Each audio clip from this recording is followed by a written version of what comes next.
إذن وحسب النتائج التي حصلتها اللجنة الوطنية للإحصاء برسم الدائرة الوطنية الانتخابية البالغ عدد المقاعد المخصصة لها 90 مقعدا، منها 60 مقعدا للجزء الأول المخصص للنساء و30 مقعدا للجزء الثاني المخصص للذكور الذين لا تزيد أعمارهم عن 40 سنة. فإن المقاعد السالفة الذكر المرتبطة بالأقاليم الجنوبية تتوزع على الأحزاب التالية كما يلي: حزب العدالة والتنمية 3 مقاعد للنساء ومقعد واحد للذكور. أما حزب الاستقلال فمقعد واحد للنساء ومقعد واحد للذكور. حزب الاتحاد الاشتراكي للقوات الشعبية مقعدين للنساء، وحزب الحركة الشعبية مقعد واحد للذكور. حزب التقدم والاشتراكية مقعد واحد للنساء. وتقرير حول الموضوع لإبراهيم جدود.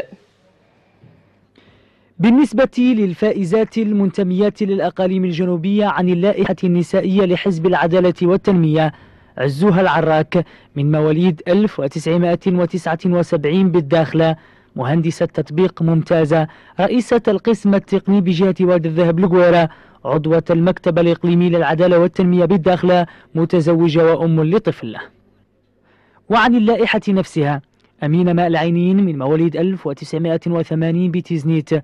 أستاذة تعليم ثانوي تأهيلي، حاصلة على دبلوم من المدرسة العليا للأساتذة بفاس، مستشارة جماعية عن حزب العدالة والتنمية، عضوة اللجنة التنفيذية لمنظمة نساء العدالة والتنمية، متزوجة وأم لطفلين. مع نفس اللائحة دائما: خديجة أبلاضي من مواليد 1976 بمدينة طنطان، مستوى جامعي تخصص قانون عام، حاصلة على دبلوم من المعهد العالي للجماعات المحلية، رئيسة جمعية رواحل الصحراء للمرأة والأسرة بالعيون، متزوجة وأم لطفلين. وبخصوص الفائز الوحيد المنتمي للأقاليم الجنوبية عن لائحة الشباب لحزب العدالة والتنمية، فهو حمزة الكنتاوي من مواليد 1975 بمدينة سمارة، حاصل على الإجازة في العلوم السياسية، حاصل على الإجازة في الدراسات الإسلامية، حاصل على دبلوم الدراسات العليا في العلوم السياسية، حاصل على دبلوم في تسيير المقاولات، رئيس قسم شؤون الموظفين بالمحافظة العقارية بالعيون، عضو الكتابة الجهوية لحزب العدالة والتنمية بجهة الساقية الحمراء وادي الذهب.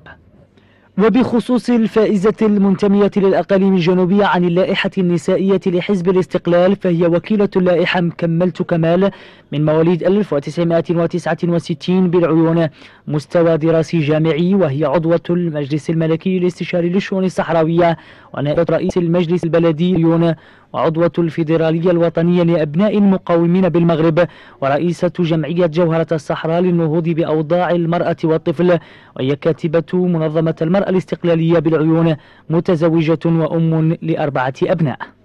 بالنسبة للفائز المنتمي للأقاليم الجنوبية عن لائحة الشباب لحزب الاستقلال، فهو منصور المباركي من مواليد 1987 بالعيون، حاصل على الإجازة في القانون العام، يرأس الهيئة الجهوية للمقاولين الشباب بجهة العيون بجدورة الساقية الحمراء، عضو اتحاد القيادات المغربية الشابة، عضو اللجنة التنفيذية للشبيبة الاستقلالية، ورئيس لجنة الوحدة الترابية والتعاون الدولي بها.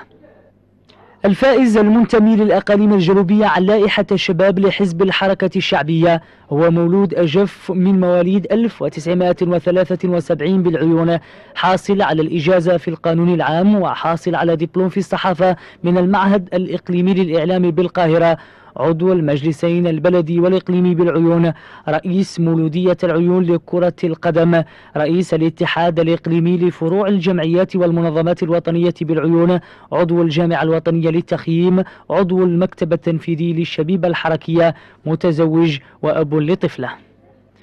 الفائزة المنتمية للأقاليم الجنوبية عن اللائحة النسائية لحزب التقدم والاشتراكية هي وكيلة اللائحة ججمولة من تبي من مواليد 1961 بسمارة، حاصلة على الإجازة في الأدب الإسباني، حاصلة على دبلوم من مدرسة تكوين الأوطر، عضوة الديوان السياسي لحزب التقدم والاشتراكية، نائبة برلمانية خلال الولايتين التشريعيتين السابقتين، نائبة رئيس جمعية الإنصاف والديمقراطية، متزوجة وأم ل6 أبناء.